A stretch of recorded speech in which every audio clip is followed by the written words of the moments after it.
கந்தா, இன்று இரவு சரியாக 12 மணிக்கு முத்துவை அழைத்துக் கொண்டு என் வீட்டிற்கு வந்துவிடு. நாம் 1 மணிக்கு வியாபாரியின் வீட்டிற்கு திருடச் செல்லலாம். உடனே வருகிறேன் குமார். கந்தா, முத்து இருவரும் குமார் வீட்டிற்கு வந்து இரவு ஆனதும் வியாபாரியின் வீட்டிற்கு திருடச் செல்கிறார்கள்.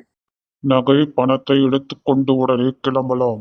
நாய் வேறு குறைக்க ஆரம்பித்து விட்டது. சீக்கிரம் நாம் வேலையை முடித்துவிட்டு கிளம்பலாம். எல்லாம் எடுத்தாச்சு, அவசரப்படாதீங்க, சத்தம் பண்ணாதீங்க. நம்ம மெதுவா கிளம்பி போவோம். இதுதான் நம்ம வாழ்க்கையில் பெரிய திருட்டு. இவ்வளவு பணத்தையும் நகையையும் நான் பார்த்ததே இல்லை. உடம்பெல்லாம் நடுங்குகிறது. அடே, நம்ம சிக்கிட்டோமா? வேகமா ஓடணும். போலீஸ் வருவதை பார்த்து குமார் ஒரு பக்கமாக ஓடிவிடுகிறான். கந்தாவும் முத்துவும் ஓட முயற்சிக்கும் பொழுது போலீஸ் அவர்களை பிடித்து விடுகிறது. நீங்க எப்படி இருக்கீங்க? உங்களை பார்க்கறதுக்கு நான் ரொம்ப சிரமப்பட்டேன். இப்பதான் பார்க்க விட்டாங்க. சந்தோஷமா? நீ தப்பி ஓடிட்ட. நானும் கந்தாவும் இங்கே சிக்கிக்கிட்டோமே. இது எதுக்கு? நமக்குன்னு வாழ்க்கை ஏதாவது இருக்கா? நாம மீண்டும் திருட்டு வாழ்க்கைக்கு திரும்ப முடியுமா? நாம சொதப்பிட்டு இருக்கோம்.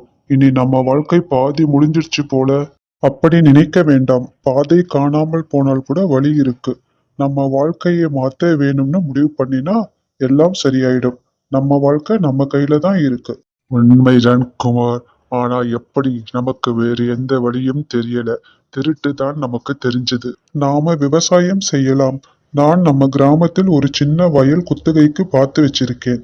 அங்க நீங்க நானும் சேர்ந்து உழைச்சி உண்மையான வாழ்க்கையை வாழலாம். விவசாயமா? நீ இவ்வளோ நாளா இந்த யோசனையா தான் இருந்தியா? ஆமா, நம்ம உழைப்பு தான் நம்மை காப்பாத்தும். வாழ்ந்த வரலாறை மாற்றுவோம். நீங்களும் என்னோடு சேர்ந்து வந்தா நம்ம வாழ்க்கையை மாற்றிக்கொள்ளலாம். குமார், இப்போ உண்மையிலே நானும் கந்தாவும் சந்தோஷமா இருக்கோம். இதுதான் நம்ம நியாயமான உழைப்பு.